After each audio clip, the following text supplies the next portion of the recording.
Welcome, everyone, and thank you for joining us today for what we hope to be an informative and lively discussion about historic preservation options. I'm Melanie Cirillo, the Director of Conservation Planning at Peconic Land Trust, and today I'll be your moderator. On behalf of the Trust and our panel, I'd like to thank Tom Edmonds for collaborating with us on the development of this program and hosting it here at Southampton Historical Museum. All of us at Peconic Land Trust and Southampton Town are excited to be working with the town and the museum on this program, as well as participating in multiple activities over the course of the year as we celebrate the 375th anniversary of Southampton Town. In this historical year, it is fitting that we together look for solutions to preserving the historic architectural character of our community. I would also like to extend a warm thank you to Penny Wright at Rogers Memorial Library for supporting our program today. So with that, I'll turn the program over to Sally Spanberg.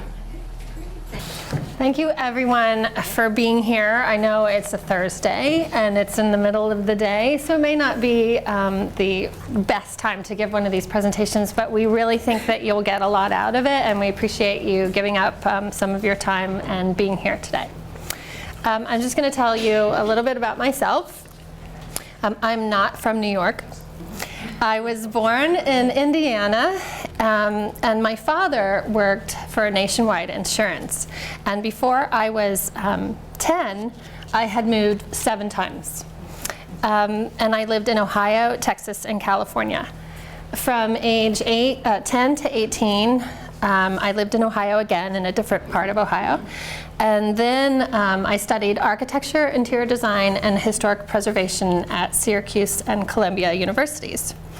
At Syracuse, I met my husband, who was born in Southampton, and here I am. Several years ago, I've lived here now for 15 years, longer than I've lived anywhere else. And several years ago, I shifted my focus from architecture and interior design to historic preservation out here on the East End, because I felt that there was a sort of nonchalant attitude about Southampton's abundance of historic resources, and that they were almost sort of taken for granted of. So I've been volunteering for the town for, it will be 5 years next month, and I really enjoy doing that. Enough about myself. My part of this presentation will talk about landmark designation within the town of Southampton, what that involves, what it means, what it doesn't mean, and some associated perks that go along with landmark designation that have been created by the town and the Landmarks Board over the past 4 or 5 years, designed to encourage you as the owner of these structures to place preservation layers on your property so that it will remain a part of our community's cultural heritage for many, many more years. So I will get started. Again, the name of this presentation is Save Your House, or your office, or your barn, or any type of historic structure that you may own. How can you do that? One way is to have it designated. Designation in the world of historic preservation means to publicly recognize a structure and or site as historic. The definition of what is historic in the town of Southampton is defined as follows.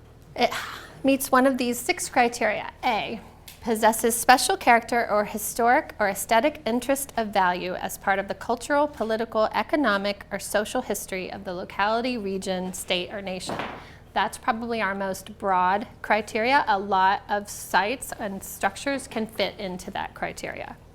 B, is identified with historic personages or is the site of an historic event in the town, state, or nation. That's pretty self-explanatory, I think. Sometimes we'll argue about what a historic personage is. C, embodies the distinguishing characteristics of an architectural type, period, or style, or contains elements of design, details, materials, or craftsmanship which represent a significant innovation. So with this one, it has to be identifiable as an architectural style. And out here in Southampton, we have a lot of Greek Revival, Colonial Revival, Queen Anne style, Federal style, and of course the very beloved shingle style pieces of architecture. So those would meet these criteria C, as well as significant in terms of innovation might be one of our windmills, water mills, any type of the grist mills or lumber mills. That's an innovation. Or even some examples of modern architecture from the 40s and 50s that are very cantilevered. Architecturally, they would be significant, and also in terms of innovation of design. D is the work of a designer, engineer, builder, artist, or architect whose work has significantly influenced an age. That's pretty self-explanatory. E, because of a unique location or singular physical characteristic, represents an established and familiar visual feature of the neighborhood. So something that's very iconic to us because it's been there a long time, we recognize it having been there a long time, and so forth. And F qualifies for inclusion on the state or national registers of historic places. So anything that's been listed or is eligible to be listed on the state or national register automatically qualifies to be a landmark. As you can see, age is not a qualifier to be a landmark at the town level. On the state and national register, I believe that there is a minimum age of 50 years old. But that leaves room for examples of roadside architecture like the Big Duck in Flanders, and true modern architecture, such as by Philip Johnson, to qualify for the state register. Also, not every building, and this is important, even if it's very old, is necessarily historic. It must meet at least one of these criteria. There are generally 3 types of designation: landmarks, historic districts, and state and national registers. An example of a local landmark is the Liaison Hat Shop in Hampton Bays, seen here in this image on the left-hand side. It's currently awaiting restoration, which is why I'm showing you a postcard. It was designated as a town landmark, an individual landmark, in May of 2012. There are 2 types of historic districts. There's a bound area, which is essentially a group of landmarks. The bound area occurs where there are concentrations of historic buildings. This is an example of what could be a historic district in the main street or downtown area of Watermill. You can see that the boundary captures the concentration of historic buildings, where the little dots occur on the map, but also captures properties without historic buildings, and those would be considered non-contributing properties within the historic district. Then there are historic districts which are multiple property listings, and so essentially instead of being bound areas, they are lists of historic structures. These occur when the historic structures don't happen one after the other, but there are still so many that a district is warranted. This example is in the Canoe Place area of Hampton Bays, and as you can see, there are 12 properties that would merit the creation of a multiple property historic district. Another type of multiple property listing can be a historic district which is thematic, such as only potato barns or train stations, and these resources would be even more spread out. For instance, there is a multiple property historic district on the National Register, which includes former life-saving stations. In general, operating schools are not permitted to be within local historic districts, but there are a lot of old schoolhouses that survive in Southampton that are now used for different purposes, and those could be a part of a historic district. Churches can opt out of being in a historic district, but other properties cannot. So if there is a street lined with one historic building after another, and one property owner doesn't want to be in the historic district, that owner can't opt out. So while the creation of a historic district is dependent on a majority of owner consent, its boundaries or its number of contributing properties is determined by the number of historic resources. However, districts can be created piecemeal, or street by street, if you will, instead of in one fell swoop. This example shows a multiple property listing that's potential in East Quogue. The third type of designation is state and national register listings. These listings will most likely not protect properties from being demolished. State and/or national register listings are important and noteworthy recognitions, though. They can help you to qualify for state and federal grants or funding in some cases, and they can protect you from state and national initiatives. For example, if your house is along a state or federal highway and it's listed on the state and or national register, you would be protected if the state or federal government decided to widen the road.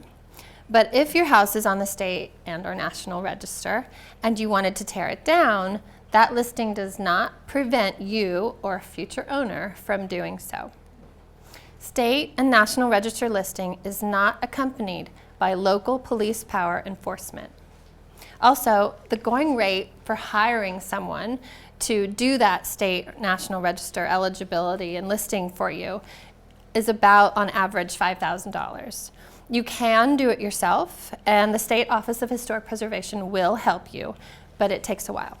Okay, so the process of designating a property in Southampton as a landmark normally takes about 3 months, sometimes more, depending on the amount of research that's involved. And it begins with owner consent. First, an owner, actually all people listed on the title of a property, express their interest in having their property designated as a landmark in writing and sign a consent form. Then the Landmarks Board prepares an application for them, which includes a very detailed property history, including information about previous owners, a tax map, the consent form, old photos, old newspaper clippings, old map references, community and family input, etc. I have a sample here. If anyone wants to look at it, I could pass it around. The owners can provide this information themselves, but most owners either A, don't know the entire in-depth history of their property, or B, are intimidated by the application process.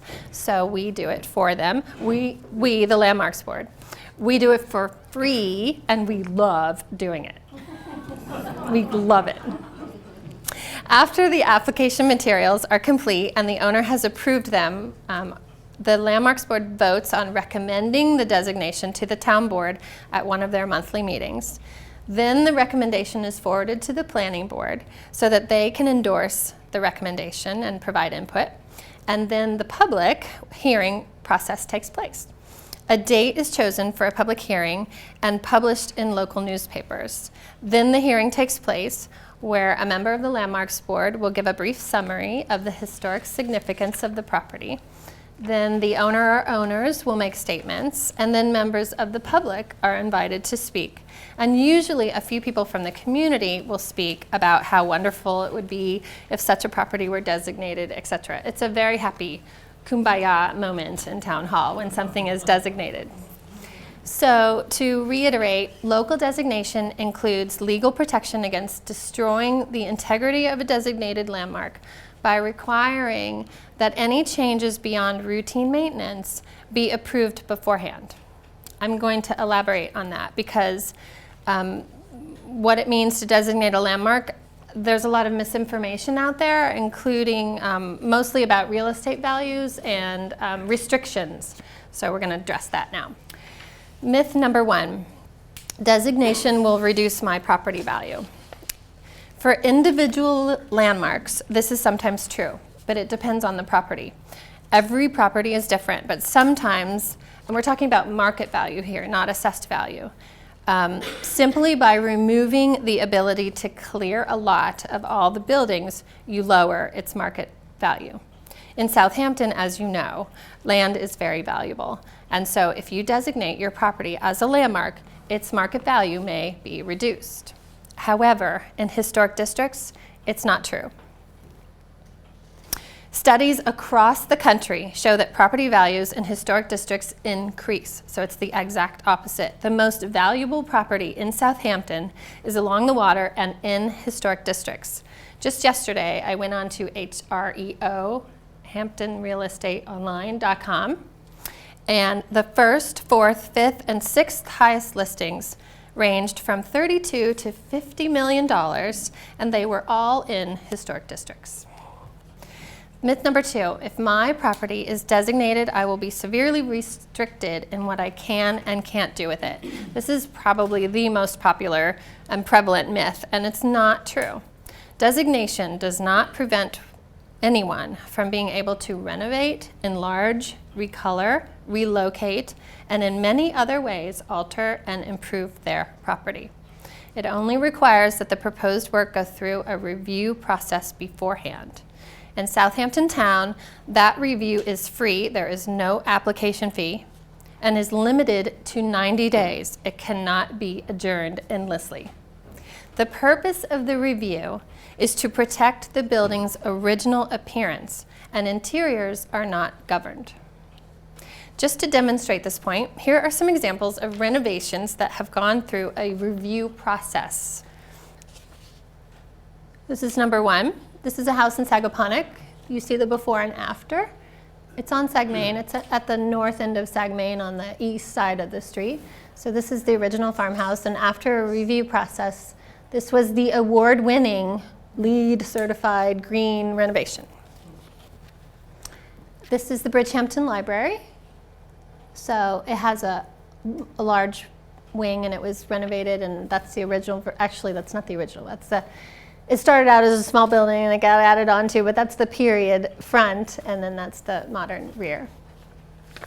And this is the Captain Goodale House in Southampton Village on Hampton Road, and this was the addition that was approved, went through the review process here in Southampton Village and was approved. So, myth number 3, designation is a takings. Again, this is not true, especially in Southampton. The United States Supreme Court supports historic preservation commissions and boards in designating landmarks in historic districts as an appropriate use of local land use law to enhance the quality of life by preserving character and desirable aesthetic features. Also, in town of Southampton, owner consent is required. So there goes the takings argument. Myth number 4. Designation means I can't demolish my property. Obviously, the point of designating your property as a landmark is to prevent it from being demolished. But that does not mean that non-period additions or accessory structures cannot be removed. Also, in the event of a fire or a natural disaster, demolition can be permitted. However, it does not necessarily mean that if your building falls into really bad shape, you can, as of right, tear it down. It's often argued that a historic structure is in too poor condition to be saved, and in many, many cases, they are salvageable. These are usually old wood buildings, and wood is very repairable. Here are 2 really good examples.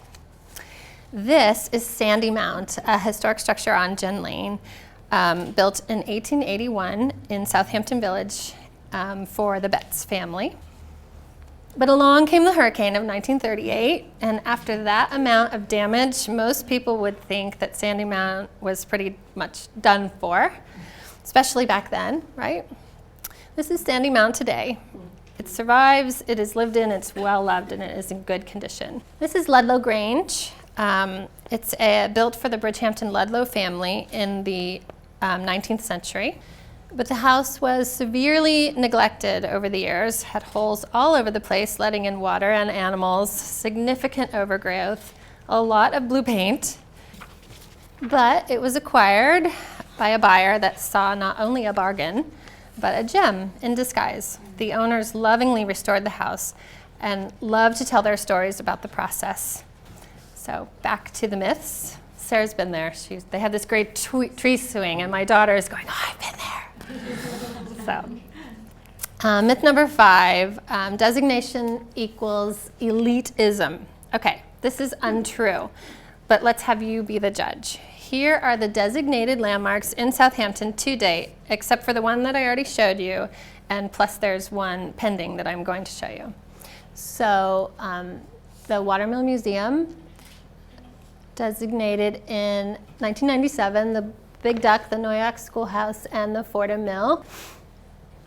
And the Nathaniel Rogers House in Bridgehampton, Conscience Point, the arrival of the landing spot of the settlers, 1640, the Canoe Place Chapel in Hampton Bays, and the BB Windmill in Bridgehampton. And the dates are not when they were built, obviously, but when they were designated as landmarks.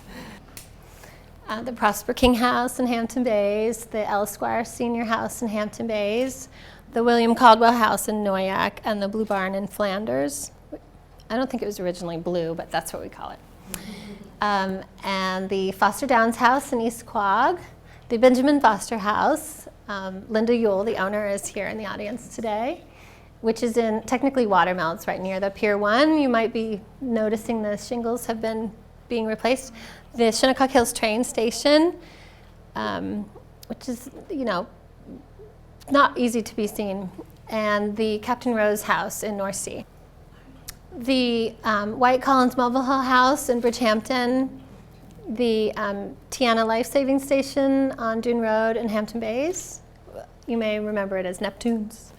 The Tupper Boat House, that's pending designation, actually April 14th, if anybody wants to see what it's like for something to become designated. Members of the Tupper family, which are still prevalent out here in Southampton, are going to participate. I'm looking forward to that. And then the Nathan Foster House in Hampton Bays was designated last year. So only 3 of those landmarks can really be accused of being elitist, 3 out of 20. Historic preservation is not an endeavor restricted to protecting only very old or pretty buildings, and the origins of preservation in the United States didn't even begin that way. The earliest preservation initiative took place in 1813 when the symbolic Independence Hall was saved from demolition in Philadelphia. But the movement largely climaxed in the mid-1960s when the National Historic Preservation Act was passed. Preservation today is more than just buildings. It's about creating and enhancing environments that support, educate, and enrich the lives of all Americans. It is rooted firmly in an appreciation of the past and the value of history and tradition, but it is no longer concerned primarily with the past. It is essential to the quality of our life here and now. There are many more myths associated with landmark designation than I have addressed and am I going to go on and address. I welcome your questions later or anytime, really, and I also invite you to go online to the town's website where you will probably find the answers to your questions along with a lot of other information about landmark designation, historic districts, and historic preservation in general. Those are the sections of the town codes that pertain to landmark designation. There's sample applications and sample designation documents like histories of properties.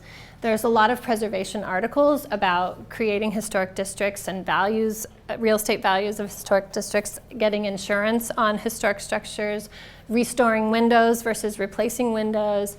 There's a link to the Secretary of Interior standards.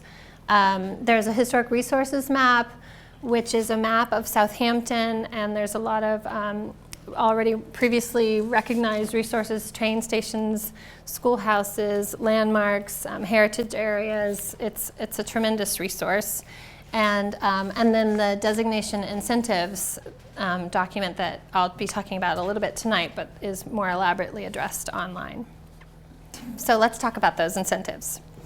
The town of Southampton understands that in order to persuade owners of historic properties to protect them through designation within its highly valued real estate market, it must make economic sense rather than be based purely on goodwill or a desire to do the right thing. Therefore, a number of financial incentives have been developed over the past 4 or 5 years that you will hopefully find appealing. They are as follows. 1, a tax abatement. This can defer taxes for 10 years for improvements made to the property that increase its assessed value. And you could take advantage of that program anytime you do something that increases the value of the property. So you can do that as many times. So if you make little renovations at a time, you can do it each time. If you do one big renovation, you can do it then. Number 2, the maintenance assistance. Owners that qualify for STAR or the Enhanced STAR program can apply for financial assistance to make exterior repairs on their designated landmarks. The Landmarks Board has $20,000 each year to distribute. That's total. So any landmark owner can apply for financial assistance to repair shingles, to do some repainting, to repair windows, to make structural stabilization repairs. But we only have $20,000, and if we get 2 applications that are we evaluate them based on the significance of the resource and the need for the repair. So we could give all the $20,000 to one applicant, or we could spread it out to as many applicants as we get, or we could give it to no one thinking that they're not qualified applications. So that's a really good program. I mean, it's not a lot of money, but it's something, right? It's a baby step. And number 3, guest houses. Upon becoming a landmark, some properties that meet certain lot size and groundwater management zone requirements can be permitted to have a legal guest house. In Southampton, they call it a carriage house. We're not going to talk about that, but it's really a guest house. So and you can do that without having to acquire or transfer a development right. The town forfeits one of their development rights from their bank of development rights. So that, and this is only if you're an owner of a landmark. So we're hoping that this is a perk. Again, it only applies to people in a certain lot sizes areas. Number 4 is a ZBA leniency. So this code was recently passed, and this encourages the Zoning Board of Appeals to give owners of designated landmarks relief from variances in exchange for designating the property as a landmark. So if you're in a zone that doesn't allow your building to be a retail store and you really want it to be a retail store, a use variance could be encouraged. Or if you're looking to make it bigger and you're 5 foot over the setbacks, I mean, there are certain ways to get the zoning board to be a little bit more accommodating for designated landmark owners. And then 5, the historic preservation easements, and this is a biggie. Southampton may acquire an interest in a historic property equivalent to around 15%. It can go a little above, it can be below, and I'll talk about that in a minute. It's 15% of its market value in exchange for the recording of a historic preservation easement, which runs with the land and says exactly what can and can't be done with the property from that day forward, such as not being able to tear it down, where enlargements could be, maybe there's footprint limitations, maybe it will address future accessory structures on the property. The degree of restrictiveness dictates the monetary value of the easement. The owner and the town draft that easement together so that it's mutually acceptable, and it can only be done once. It does not affect the ability to sell your property, and the money is considered taxable income. So just to be clear, Southampton is purchasing from you an interest that is approximately, give or take, 15%. Again, the most restrictive easements are higher, and the less restrictive easements are lower. And you can do whatever you want with that money. Go buy a Ferrari if you need to. We're hoping that you put the money back into the building, but there's no strings attached to that money. But it is taxable income. The easement is extinguishable upon disaster, God forbid, fire, hurricane, something destroy your structure. And in order to qualify for this program, you either have to be a designated landmark or contributing property in a historic district or on the state and national register. So that's in order to qualify for this program in the town of Southampton. Okay? The Peconic Land Trust is going to talk a lot more about easements. So the easement process in Southampton is very specific to this locale. The Landmarks Board and the town would love to develop other incentives. So if none of these appeal to you and you can think of others, please let us know your ideas. The Landmarks Board has a few ideas that will help lower taxes, which is probably the #1 request that we get. But they're very much in their infancy right now in terms of development. And we have yet to think of incentives that appeal to wealthier owners or the not-for-profit sector. Nevertheless, Southampton is making good strides toward protecting its rich architectural heritage. There are much larger problems to be solved in the world than saving buildings, and I understand that. I mean, historic preservation is not a cure for cancer, but it does save lives in a sense. It saves the memories of people who built and lived in these structures. It saves the memories and history of our town. It saves our town's historic character and its sense of identity. And don't forget that renovation work is best for the environment. There's nothing greener than an existing building. So I think I'm going to turn it over to Kim. I just wanted to point out that the approximate total amount of all surviving historic properties in the town of Southampton, not including the villages or the reservation, is less than 2,000. And that's not many. So in a town with over 40,000 buildings and 138.9 square miles of land, that number decreases every year. So now I'm going to turn it over to Kim, and she will talk more about easements with the Peconic Land Trust. Yay!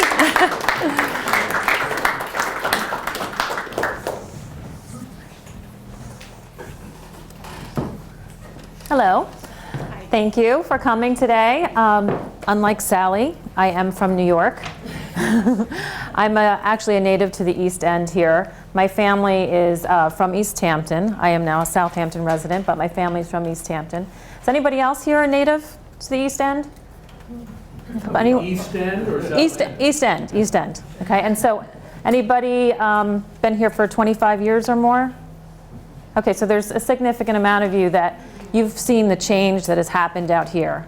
And you've seen the farmland diminish, and you've seen the open space diminish, and you've even seen historic homes disappear and be replaced by McMansions.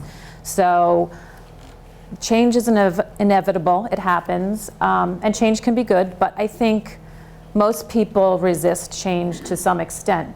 And it could be the fear of the unknown, or the fear of losing something important to you, something that you've cherished and has been sentimental.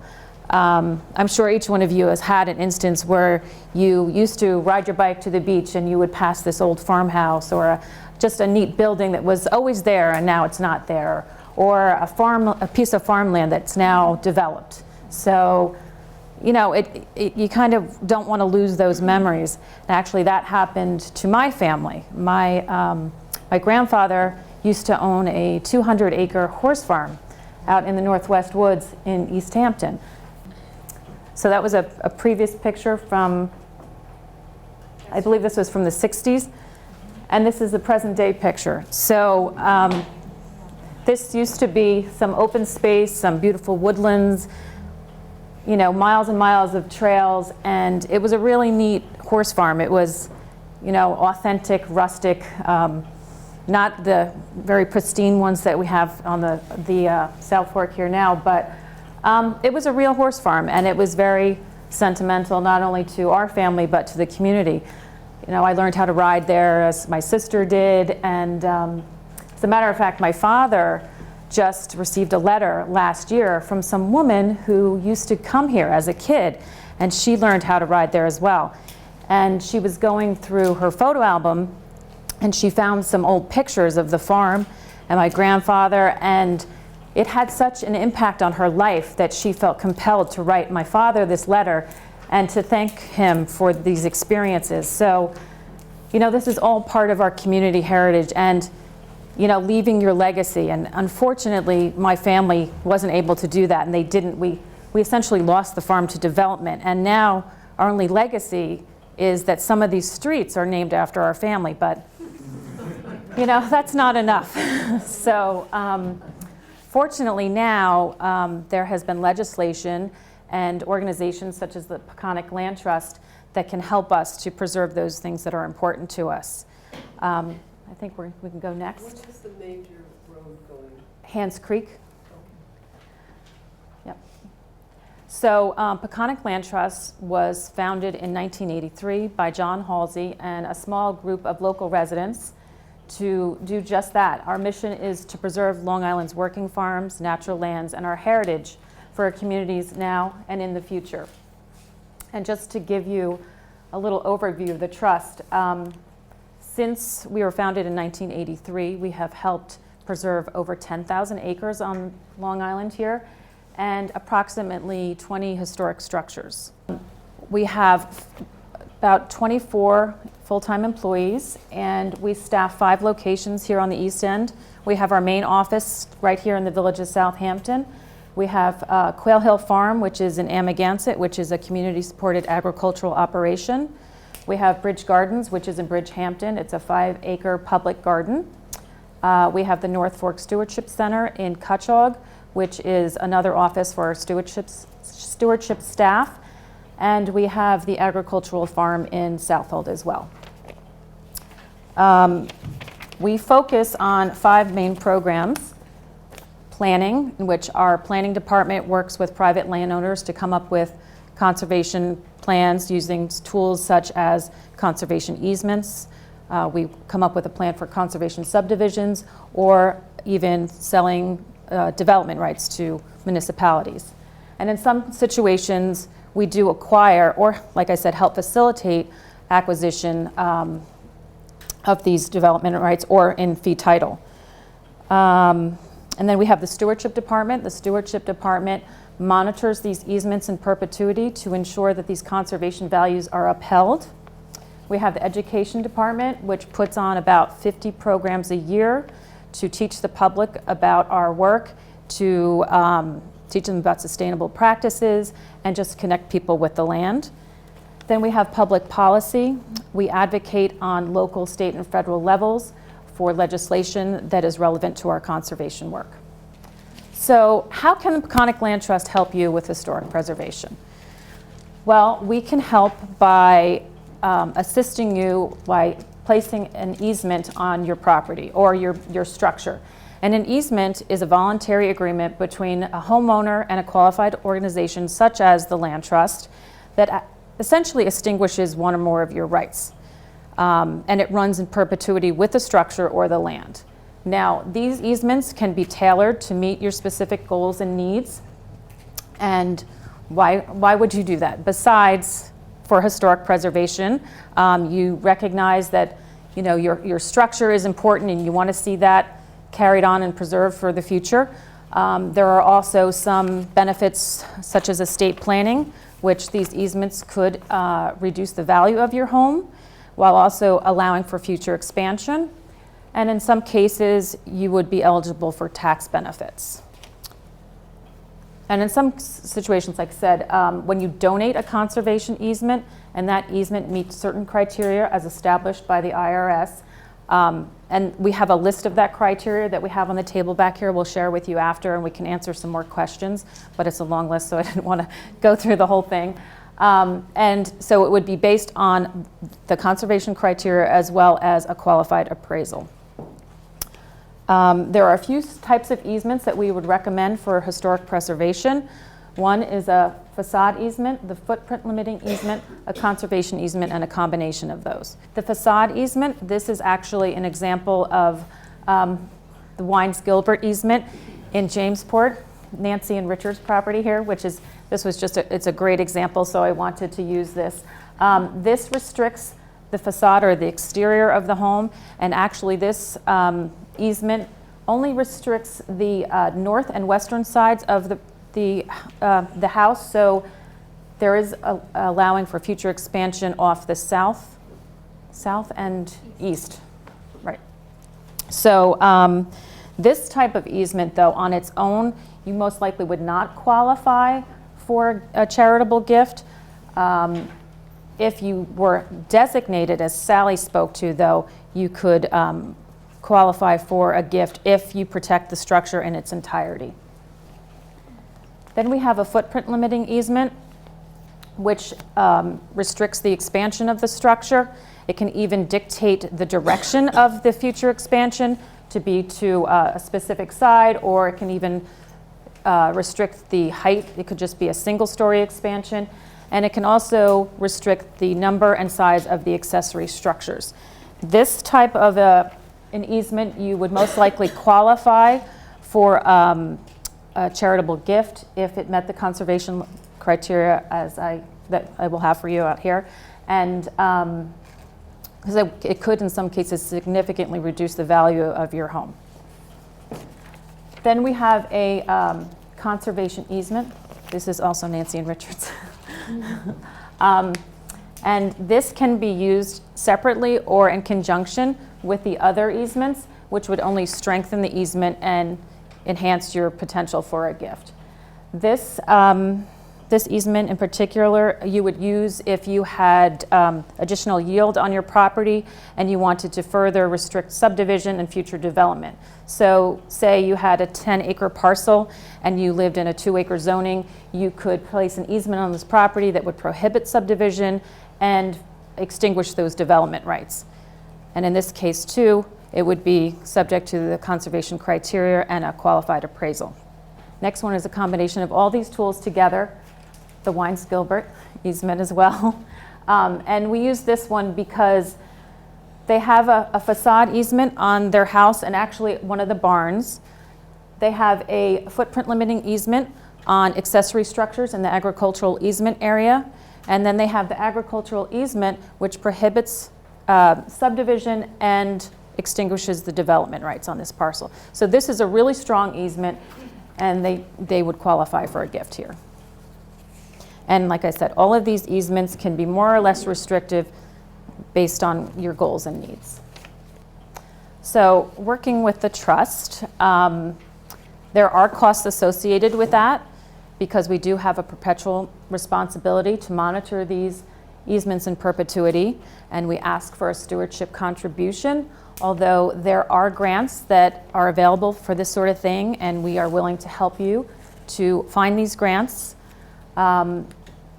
We also have 31 years of experience in the field, and we are I feel very good at coming up with simple solutions for very complex land planning issues to help you meet your needs and come up with win-win situations.